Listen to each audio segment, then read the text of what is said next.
finishes a lot of times before to force OT and then late in OT, either side of the paint. But first time in your career, 20 rebounds. Just wondered where you found the legs for that and then still managed to get to the rim and finish.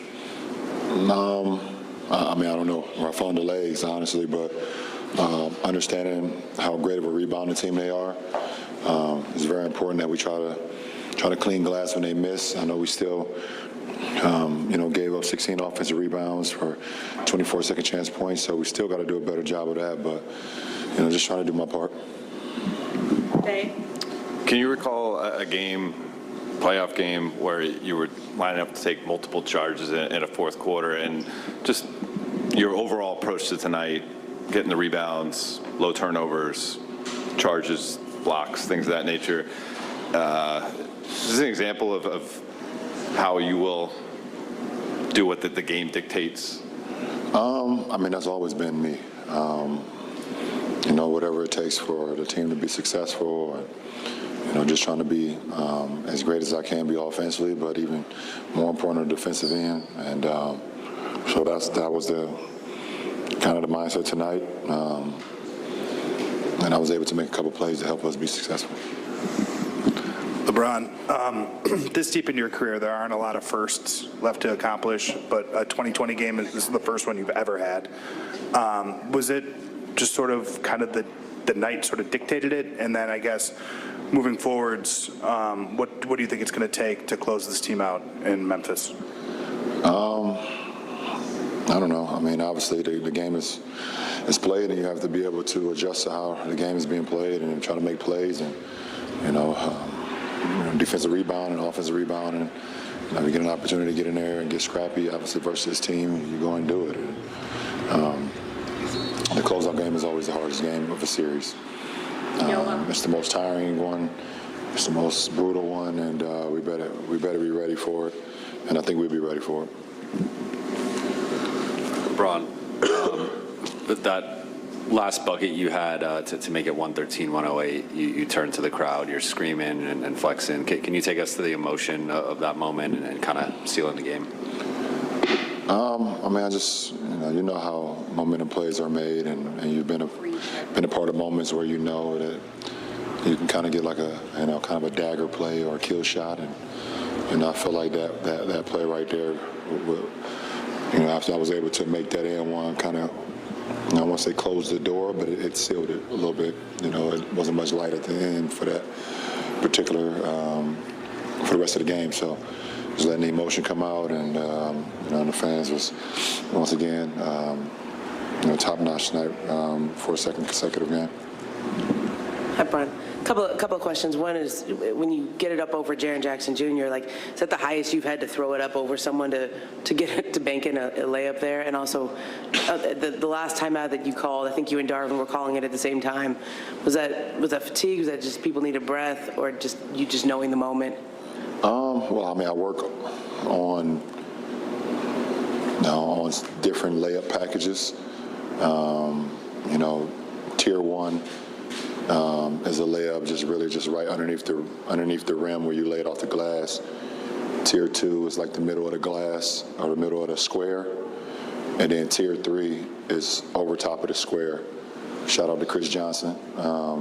We work on those depending on the shot blocker. So I've had moments where I've been able to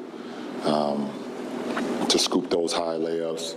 One to come to mind is, I don't remember which finals it was, but in Golden State, I was able to drive right, keep the ball in my right hand, and underhand scoop it high over KD in a game.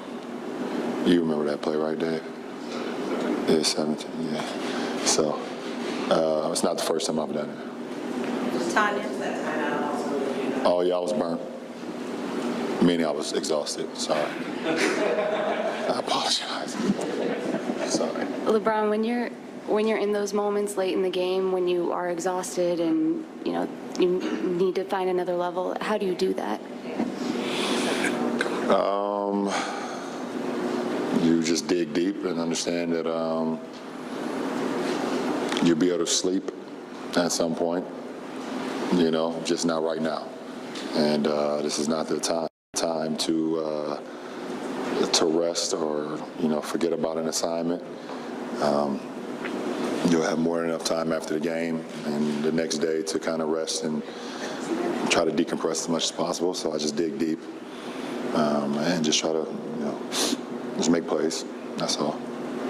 LeBron, do you ever amaze or surprise yourself? Yep.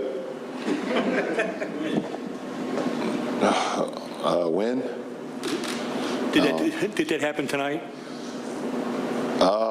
When my teammates told me I had 20 and 20, I had no idea that I had 20 and 20. And it's the first time I've done it in my career. I've done some pretty good, cool things in my career. I've never had 20 and 20 before, so that was pretty cool, I guess. Rachel. LeBron, we were joking in the locker room that not only did you have 20 and 20, you broke a 50-year-old record. You're the oldest player to do that. Wilt did it 50 years ago. How is it meaningful to you that you're doing new things at this age? Just trying to keep my body in the best possible, shape to go out and perform. And these are the moments that I love. I love the postseason. Obviously, I've been a part of a lot of the games, and I just love being able to make plays and be out there with my teammates to give them experiences that they may, never had before. This is Austin's first playoff series, and we was talking after the game, and he was just talking about how much he loved, this. Like he said, it's the greatest thing he's ever been a part of, like basketball-wise. He said something else, but I can't repeat it. But and that brought a lot of joy to me that I could be in a position where I can be a part of someone's experience that this is the greatest thing basketball-wise they've ever done. That's pretty cool to me. Last two, Malika will end with Melissa. LeBron, the last possession of regulation, Anthony Davis comes up with that huge block, and you have the nearly full court shot that doesn't quite. Could you just walk us through all of that? Well, I know it was 0.8 on the game clock, and I did not see obviously as soon as AD blocked it, I just kind of caught it and threw it just in case, just in case. Obviously, excuse me, after I saw it was well after the red light around the backboard, but you just never know. So I guess you play into the clock and after, I guess. Last question, Melissa. Hey, Bron. Obviously, you guys were underdogs entering this series. Is it a mistake for this team ever to be considered underdogs when you're healthy and when AD is healthy? Nah, we still are. We didn't play to our capabilities this year for 82-game season, and that's the reason why it is. And so, but we don't really talk about it. We just go out and understand what our assignments are. Understand in order for us to win what we have to do offensively and defensively, and then just try to go out and execute it for as close to 48 minutes as possible.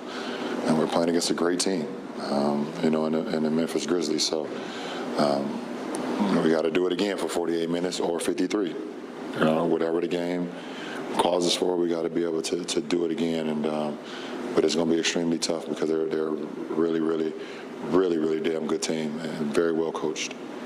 Thanks. For sure.